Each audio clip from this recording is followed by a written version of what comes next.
And so that was the thing that actually helped me organize my life at the time because I required structure. And I competed that, and that's probably why I went for like 3 shows in 1 year. So I competed back to back, back to back, back to back. And so that I was still in that rhythm, and you'd only be painting during the summertime. So that worked out because in summer, I wasn't in school at that time. And I would have crews going and then I'll do my workouts. And everything worked out well. And I started posting online, say, hey, I'm competing. I'm doing this. I had everything, sharing everything, my diet, my meal plan, and I had a coach that I ended up getting one of my friends again who coached me at the end of the season as well. And I was posting now, right? Because that was like now a thing that I was doing. It was like a priority in my schedule to say, okay, I'm bodybuilding. And the bodybuilding became part of my identity at the same time. And I'd post that I'm bodybuilding, post my show pics, I would post my meals, what I was doing for food. And people started commenting, people started liking, people started sending me messages. I started training some people. And just by doing that, everyone now looked at me as the guy who did bodybuilding, and it was always bodybuilding. So I couldn't talk about anything else besides bodybuilding because you start getting put in a box. So everything else that you're doing outside just gets taken up by what people see and what you put in front of people. Say, okay, this is my identity. So that put some pressure on me because now at this point, I'm like, okay, I've got these things. I can't stop going to the gym. So I put myself in that place. But the things that I could talk about or the things that I would share about or share was very confined to the bodybuilding. And for me to now like even go out and generally like at that time like I wouldn't drink. I'd be like off alcohol. I'm like not a big alcohol person. And like I would have a drink here and there and then I completely stopped drinking because that's just not my thing.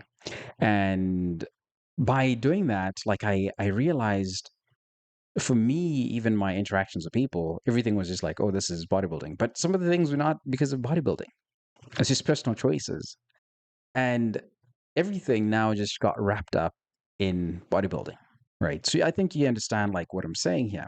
So one of the things that we need to realize is that when you compete or you go for these events or challenges, you can fall into that trap where everything that you do is just that thing that you competed in, that sport.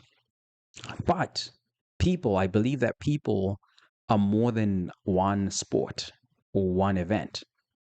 Because guess what? You might do it, you might post about it, but you realize that you don't actually enjoy it. You might actually realize after a year, after 2 years, like, I don't actually enjoy it that much. Because you still have to understand what your true lifestyle is, what you are trying to achieve, because your life can then be determined by that one sport and start changing your career path and your family life just to cater to that sport. And that becomes your whole identity, essentially. And everyone's just going to be like, okay, that's who this person is. But life is more than that. And people are more than just that one sport. So we have to be very careful with that. And so, with that, like, I think you also have to realize that some of these sports and when you're competing, they tend to reveal a lot about you, especially when it's competitive. They reveal a lot about you. The things that you normally wouldn't realize just in normal life because you have to push yourself. You have to push yourself. You have to test yourself. You're going to go to the depths where your discipline is tested, your patience is tested. So it's going to reveal all of these things. when you're trying to compete, especially in something that's physical that requires fitness, because your diet has to be on point and your sleep has to be on point, your recovery has to be on point. And that requires a lot of discipline. It requires patience. So when you don't have all of these things and you start getting revealed and exposed as you're being tested, you might realize that, oh, wow, crazy. I'm not that person that I thought that I was. That's what you might realize. But also, at the same time, it's a good thing that you feel that and you realize that maybe you're not as disciplined or you're not as patient or you don't enjoy it that much and you're being exposed. Because by being exposed, you might feel like, oh, wow, I don't want to do this. I don't want to embarrass myself. I don't want to embarrass myself because I want to suck. I can't stand on stage. Funny story is, I when I was competing for the bodybuilding show, I I had a pizza the week before my competition. I talked about it before. So I had a pizza. I was supposed to be like entering into my peak week where you really drop down and shred down and drop your carbs and monitoring your water intake, your sodium intake, really getting to the science of getting shredded and depleting your body completely. But at that point, that show I was competing, I was training myself. So it's like, I got to go to the job site. I can't really remember what was going on. I think there was even like one day when, was it the same year? I'm trying to remember. No, it was a different year, completely different year. Yeah, that's another story. But I was obviously like thinking about my crews, my job sites and stuff. So, and realizing that, okay, I have to wake up, I have to go to the job site tomorrow, but I'm hungry. I'm hungry. Like all of these things, all of these thoughts. So, like late at night, I'm like, I'm just going to order pizza. Like, I'm going to order a pizza. So, at that point, I realized that, okay, I got exposed.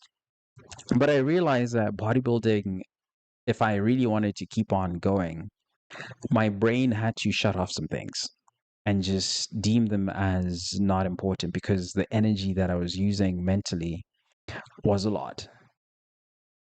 And my body was signaling to me, like, you don't have enough energy, you don't have enough to sustain yourself and to keep on doing what you need to do. Because again, if I'm like painting, that's like a trades business and that requires physical activity. I'm like, maybe sometimes I'll be climbing up a 40-foot ladder, going to check and doing like a quality assurance check. And me getting on that ladder takes a lot, right? Like even when I recall now, I'm like, damn, crazy. I was climbing up 40-foot ladders and doing all sorts of things. So just recognizing that for myself, I just realized that okay, this is not for me. The things that I want to pursue, the goals that I want to pursue, don't align with bodybuilding because bodybuilding requires me to restrict my diet so much. And I recognize for me, because I'm very physical, and the way that I'm physical, I actually do need to eat carbs and have some sugars in my diet because I'm like going to the gym, I'm moving around, I'm doing stuff, maybe I'm running, I'm doing whatever I'm doing. So I do require some of that extra energy.